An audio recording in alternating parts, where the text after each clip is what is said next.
तो कोई कहे तो दिखा दूं सीना चीर के। हेलो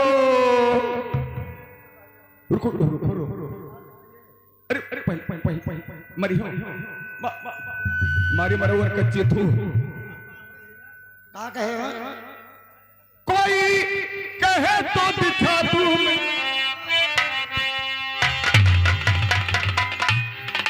एदारी का कहे दादी ये तो न मिली पटवार के इनमें ना है ए लड़का बप्पा इनमें ना है।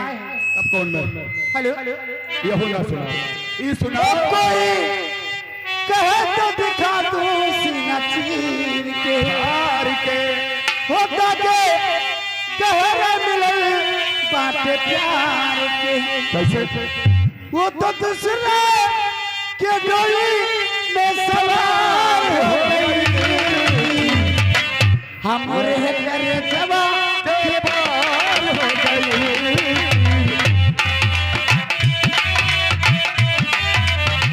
हेलो गाना सुनाओ सुधी आएगे बलम के बहुत रो तो गाओ निबिया कटाए तो जहर पापा।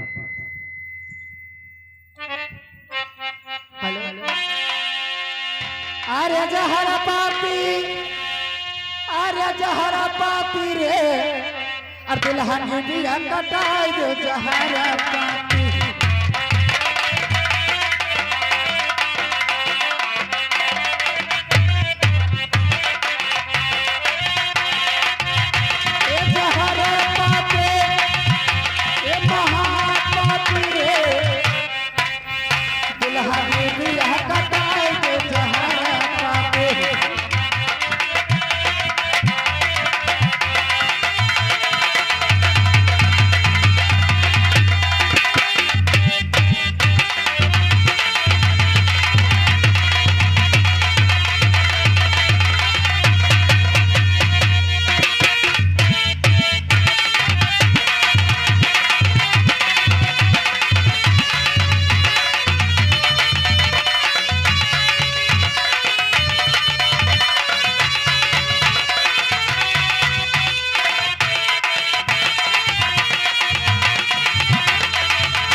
तब का भाव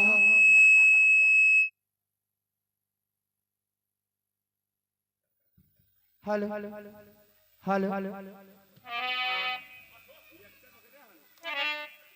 इतना सही तो सोने का लेटा माँ अरे जल भरी लाई तो सोने के लोटा मझरी भरी जल का हाथ बता ही जरूर जल का हाथ झरना का और कई जने मरी हो चारों मिला मारो चारू जने मरी हो। हमार तबीयत खराब है तो तोहर लीद निकालिए अगर तू लीद निकाल ले तो हम तोहर चुस्ता निकाल ले। तो हटा ठटारा खा ले 3-5 कर तो खून पी के तब छोड़ा। अगर तू हमार खून पी के छोड़ी हो तो हम तोहर चारू जने दूध पी के रे मोर माते रहदारी जरो ऐसे टपे रहा तो हर गोश खाए बिना छोड़ा बना। अगर तुम गोश खाई हो तो हम हो तो हर गोश खाए। चलो गोश कहा जाते कि गोही से कहा जाता। अगर तुमका मारे कट्टा सौखे हुए तो हम बताई जौन मेरे मारो कि ना तो का तकलीफ हो ना हमें दिक्कत हो। अच्छा अगर तुमका मरहे हुए तो हम बताई कैसे मारो कैसे मारी कैसे मारो।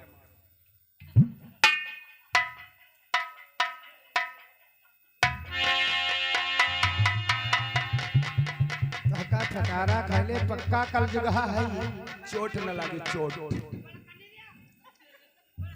अरे जहर पाती रे राजा निबिया कटाई दो जहर पाती।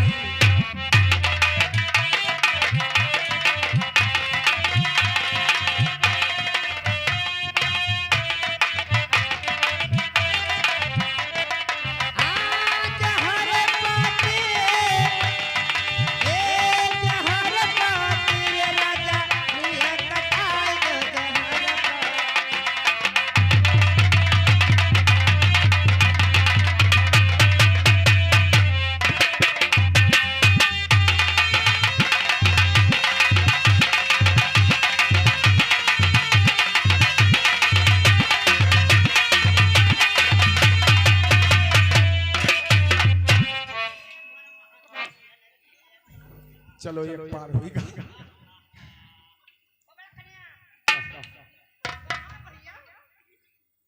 हम डरात है या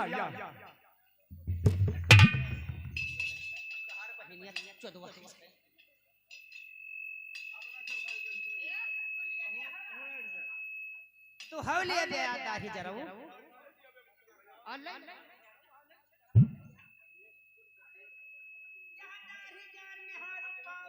फेटारा कल्लत मरुआदार ही जार कौन सार में हरा पाँव पकड़ी यह पाँव पकड़त है, यह पाँव पकड़त है दादा पूरे गांव भर सिखावे आवा है का एक फेटरवा काट लिया का पूरे को वक्त सिखावा है पूरे गांव सिखावे आ प्रेम प्रेम में हारू पाँव पकड़ो के तो ही ना बेटी चोदवा वालो बचका फेटारा का काली मैया संग लेके मैंने चली तोर मोदरिया उनर गए रही अभी 17.5 से के लेके दिन है जोड़ा। हां बहिनी हक्काना बहिनी सही बतायो यही पाए तो कही थे आहे बाहर समझदानी खराब होगा।